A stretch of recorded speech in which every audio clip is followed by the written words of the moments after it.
Guys, hello. ಇವತ್ತು ನಾವು ರಂಜಾನ್ನ first ನಮ್ಮ ಸೆಹರಿಗೆ ಮಾಡ್ತಾ ಇದ್ದೇವೆ. ಇದು ಕ್ಯಾ ಹೈ ಶೈಮಾ? ಶಾಮಿ ಕಬಾಬ್.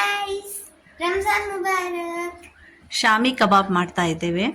ಅದರ ಜೊತೆ ಬೇರೆ ಕೀಮಾ ಎಲ್ಲ ಮಾಡ್ತಾ ಇದ್ದೇನೆ. ಆದರೆ ಇದೊಂದು ರೆಸಿಪಿಯನ್ನು ನಿಮ್ಮ ಜೊತೆ ಶೇರ್ ಮಾಡ್ತೇನೆ. ನೀವು ಕೂಡ ಇದನ್ನು ಖಂಡಿತ ಟ್ರೈ ಮಾಡಬಹುದು.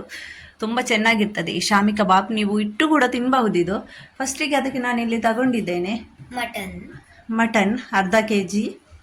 ಆಮೇಲೆ ಇದು ಬೆಳ್ಳುಳ್ಳಿ, ಕಡಲೆಬೇಳೆ, ಚಿಲ್ಲಿ ಪೌಡರ್, ಅರಿಶಿನ ಹುಡಿ, ಕಾಳು ಮೆಣಸು, ಆಮೇಲೆ ಇದೆಲ್ಲ ಆನಿಯನ್ ಅಂಡ್ ಗರಂ ಮಸಾಲ ನೋಡಿ. ಇದೆಲ್ಲ ಶಾಯಿ ಜೀರಾ, ಪಲಾವ್ ಎಲೆ, ದೊಡ್ಡ ಏಲಕ್ಕಿ, ಲವಂಗ್ ಹಾಗೂ ಬೆಳ್ಳುಳ್ಳಿ. ಈ ಅದ್ರಕ್ ಲಸನ್ का पेस्ट लाना है ಟರು ಮೈ ಲಾತೀವಿ. ನಾನಿವತ್ತು ಇದು ಶಾಮಿ ಕಬಾಬ್ ಮಾಡಲಿಕ್ಕೆ ಶೈಮಾಲಿಗೆ ಹೇಳಿಕೊಡ್ತಾ ಇದ್ದೇನೆ. ನೋಡೋಣ ಅವಳು ಹೇಗೆ ಮಾಡ್ತಾಳೆ, ಏನೆಲ್ಲ ಹಾಕ್ತಾಳಂತ. ನಿಮಗೂ ಕೂಡ ಸರಿಯಾಗಿ ತೋರಿಸ್ತೇನೆ. ಸ್ಕಿಪ್ ಮಾಡಬೇಡಿ.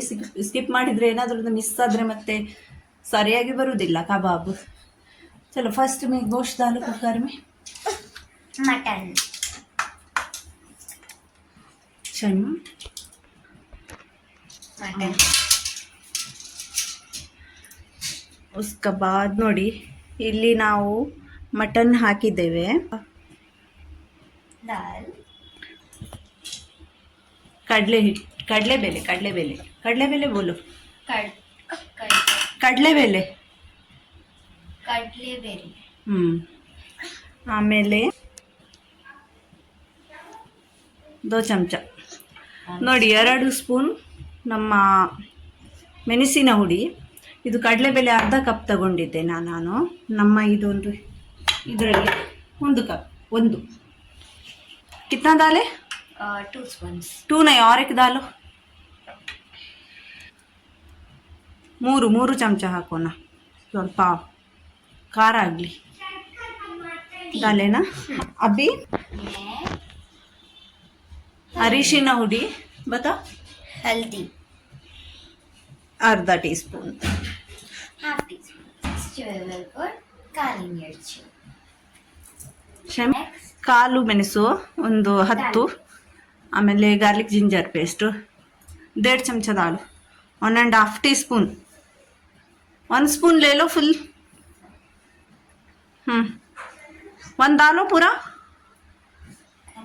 हाँ, हाफ डालो अब. बस. ನೀರುಳ್ಳಿ ಹಾಕೋಣ. ಆನಿಯನ್ ಒಂದು ಆನಿಯನ್. ಒಂದು ಗಾರ್ಲಿಕ್ ದಾಲು. ಲೆಸನ್ ಬೆಳ್ಳುಳ್ಳಿ. ಗಾರ್ಲಿಕ್.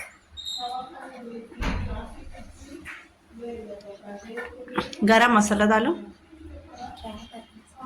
पूरा गरम मसाला. हाँ, मालूम है वो ब्लैक काली इलायची, दौड्डा इलायची बोलते, बड़ी इलायची. पूरा डालो एक साथ. मैं वो बता दी ना. जीरा नहीं, वो शाही जीरा है.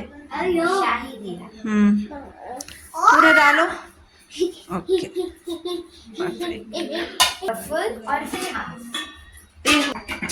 ಟೈಟ್ ಬಂದ್ ಕರೋ ಡಕ್ಕನ್.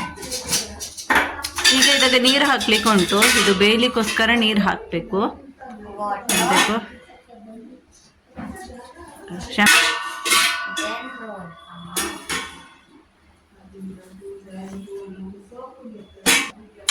मिक्स करेंगे हम इसको अच्छे से.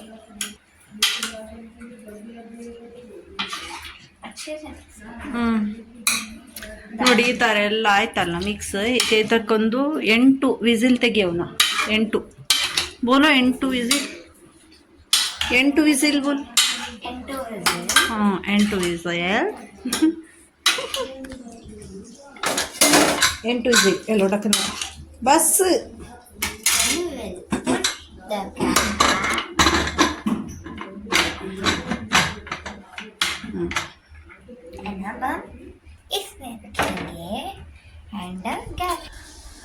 ನೋಡಿ, ಈಗ ಇದೊಂದು 8 ವಿಸಿಲ್ ಆದಮೇಲೆ ಈ ಥರ ಆಗಿದೆ ನೋಡಿ. ಸ್ವಲ್ಪ ಇದರಲ್ಲಿ ನೀರು ಜಾಸ್ತಿ ಇದ್ದರೆ ಇದನ್ನು ಸ್ವಲ್ಪ ಸ್ಪೀಡ್ ಗ್ಯಾಸಲ್ಲಿ ಇದರ ನೀರೆಲ್ಲ ಆರಿ ಹೋಗೋವಷ್ಟು ಇದನ್ನು ಸ್ವಲ್ಪ ಒಣಗಿಸಿ. ಅದೇ ಥರ ಈ ಥರ ನೀರಾಗಿ ಲಿಕ್ವಿಡ್ ಟೈಪ್ ಇರಬಾರ್ದು, ಸುಕ್ಕ ಇರಬೇಕು.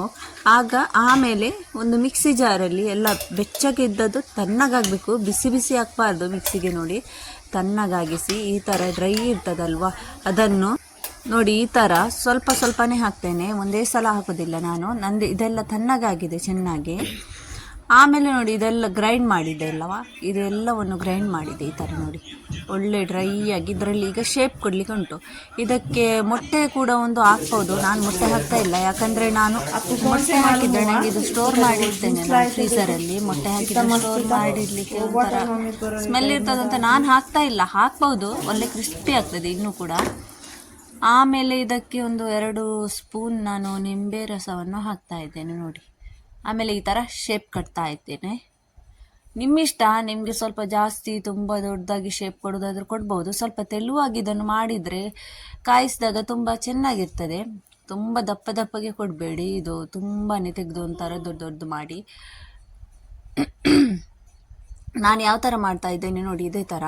ಇದು ನೋಡಿ ನಿಮಗೆ ಯಾವಾಗಲೂ ನೀವು ಫ್ರೀಸರಲ್ಲೆಲ್ಲ ಸ್ಟೋರ್ ಮಾಡಿಟ್ರೆ ನಿಮಗೆ ಇದು ಚಪಾತಿ ಒಟ್ಟಿಗೆ ರೈಸ್ ಒಟ್ಟಿಗೆ ಎಲ್ಲ ತುಂಬ ಚೆನ್ನಾಗಿರ್ತದೆ ಇದನ್ನು ಫ್ರೈ ಮಾಡಲಿಕ್ಕೆ. ಇದಕ್ಕೆ ನಮ್ಮಾಚೆ ಶಾಮಿ ಕಬಾಬ್ ಅಂತ ಹೇಳ್ತಾರೆ. ನಮ್ಮ ಊರಲ್ಲಿ ಏನು ಹೇಳ್ತಾರೆ ಅಂತ ಗೊತ್ತಿಲ್ಲ, ನೀವು ಒಂದು ಕಮೆಂಟ್ ಮಾಡಿ ನಮ್ಮ ಊರಲ್ಲಿ ಕಬಾಬ್ಗೆ ಯಾವ ಹೆಸರಲ್ಲಿ ಕರೀತಾರಂತ ನೋಡಿ. ನಾನಿದನ್ನು 2 ಶೇಪಲ್ಲಿ ಮಾಡಿದ್ದೇನೆ, ಒಂದು ರೌಂಡ್ ಶೇಪ್, ಇನ್ನೊಂದು ಈ ಥರ ಫಿಶ್ ಟೈಪಲ್ಲಿ ಈ ಶೇಪ್ ಕೊಟ್ಟಿದ್ದೇನೆ ನೋಡಿ. ನನ್ನದೊಂದು ಅರ್ಧ ಕೆ ಜಿ ಮಟನಲ್ಲಿ ಇಷ್ಟು ನೋಡಿ ಆಗಿದೆ ನೋಡಿ. ಇನ್ನಿಷ್ಟು ಉಂಟು ಶೇಪ್ ಕೊಡಲಿಕ್ಕೋಸ್ಕರ. ನಾವಂತೂ ಇದನ್ನು ರಂಜಾನಲ್ಲಿ ಅಂತೂ ಮಾಡಿ ಇಟ್ಟೇ ಇಡ್ತೇವೆ, ಯಾಕಂದರೆ ಸರಿಯಲ್ಲೆಲ್ಲ ನಮಗೆ ಕರಿ ಎಲ್ಲ ಚೆನ್ನಾಗಿಲ್ಲ ಅಂದರೆ ಇದೊಂದೆರಡು ಫ್ರೈ ಮಾಡಿದರೆ ತುಂಬ ಚೆನ್ನಾಗಿ ಹೊಟ್ಟೆ ತುಂಬ ಊಟ ಮಾಡ್ಬೋದು. ಮಕ್ಕಳು ಕೂಡ ತುಂಬ ಇಷ್ಟಪಟ್ಟು ತಿಂತಾರೆ. ಈಗ ಇದನ್ನು ಫ್ರೈ ಮಾಡಲಿಕ್ಕೋಸ್ಕರನೂ ಜಾಸ್ತಿ ಎಣ್ಣೆ ಬೇಕಂತ ಇಲ್ಲ, ಶಲೋ ಫ್ರೈ ಮಾಡಲಿಕ್ಕೆ ನೋಡಿ. ಸ್ವಲ್ಪ ಎಣ್ಣೆ ಹಾಕಿ, ಎಣ್ಣೆ ಬಿಸಿ ಆದಮೇಲೆ ಒಂದೊಂದೇ ಶಾಮಿ ಕಬಾಬ್ ಹಾಕ್ತಾ ಹೋಗೋಣ ನೋಡಿ. ನೀವು ಇದನ್ನು ಟ್ರೈ ಮಾಡಿ, ಆಮೇಲೆ ನನಗೆ ಕಮೆಂಟ್ ಬಾಕ್ಸ್ ಮೂಲಕ ತಿಳಿಸಿ ಹೇಗೆ ನೀವು ಮಾಡಿದ ಈ ಶಾಮಿ ಕಬಾಬ್ ಹೇಗೆ ಆಗಿದೆ ಅಂತ. ಹಾಗೂ ಒಂದು ಸಬ್ಸ್ಕ್ರೈಬ್ ಮಾಡಲಿಲ್ಲ ಅಂದರೆ ಪ್ಲೀಸ್ ಫ್ರೆಂಡ್ಸ್ ಒಂದು ಸಬ್ಸ್ಕ್ರೈಬ್ ಮಾಡಿ, ಲೈಕ್ ಮಾಡಿ ಹಾಗೂ ಶೇರ್ ಮಾಡಿ, ಕಮೆಂಟ್ ಕೂಡ ಮಾಡಿ ನೆನಪಲ್ಲಿ. ಈ ಥರ ನೋಡಿ ಒಂದು ಸೈಡ್ ಚೆನ್ನಾಗಿ ಫ್ರೈ ಆದಮೇಲೆ ಕ್ರಿಸ್ಪಿ ಆಗ್ತದೆ. ಇದು ಮೊಟ್ಟೆ ಹಾಕಿದರೆ ಇನ್ನೂ ಕ್ರಿಸ್ಪಿ ಆಗ್ತದೆ. ಒಂದು ಮೊಟ್ಟೆ ಹಾಕಿದರೆ ಸಾಕು ಅರ್ಧ ಕೆ ಜಿಗೆ. ನಾನು ಮಾತ್ರ ಮೊಟ್ಟೆ ಹಾಕಲಿಲ್ಲ, ಹಾಗೆಯೇ ಇದು ತುಂಬ ಚೆನ್ನಾಗಿ ಕ್ರಿಸ್ಪಿಯಾಗಿ ಬಂದಿದೆ ನೋಡಿ ಫ್ರೆಂಡ್ಸ್. ಓಕೆ ಫ್ರೆಂಡ್ಸ್, ನಾವಿನ್ನು ಸಿಗೋಣ ನೆಕ್ಸ್ಟ್ ಒಂದು ವಿಡಿಯೋದಲ್ಲಿ. ಅಲ್ಲಿ ತನಕ ಟಾಟಾ ಬಾಯ್, ಟೇಕ್ ಕೇರ್. ನೀವು ನನ್ನ ನಾಳೆ ವಿಡಿಯೋ ಫಸ್ಟ್ ರಂಜಾನದ್ದು ಇಫ್ತಾರದ್ದು ಒಂದು ವಿಡಿಯೋಸ್ ಅಪ್ಲೋಡ್ ಮಾಡ್ತೇನೆ ನಾನು. ನಿಮಗೆ ನೋಟಿಫಿಕೇಷನ್ ಬರಬೇಕಂದ್ರೆ ನೀವು ಅಲ್ಲಿ ಬೆಲ್ಲೈಕನ್ನಲ್ಲಿರುವ ಆಲನ್ನು ಪ್ರೆಸ್ ಮಾಡಬೇಕು ನೋಡಿ. ನಿಮಗೆ ನನ್ನ ಎಲ್ಲ ವಿಡಿಯೋದ ನೋಟಿಫಿಕೇಷನ್ ಮೊದಲೇ ಬರ್ತದೆ. ಓಕೆ ಫ್ರೆಂಡ್ಸ್, ಈಗ ಇದನ್ನು ನೋಡಿ 2 ಸೈಡ್ ಕೂಡ ಫ್ರೈ ಆಯಿತು ನೋಡಿ. ಆಮೇಲೆ ಒಂದೊಂದು ತೆಗೆದು ಈ ಪ್ಲೇಟಲ್ಲಿ ಇಡ್ತಾ ಇದ್ದೇನೆ. ಓಕೆ, ನನ್ನ ವಿಡಿಯೋನ ಇಲ್ಲಿಗೆ ಎಂಡ್ ಮಾಡ್ತೇನೆ ನಾನು. ಅಲ್ಲಿ ತನಕ ಟಾಟಾ ಬಾಯ್, ಟೇಕ್ ಕೇರ್.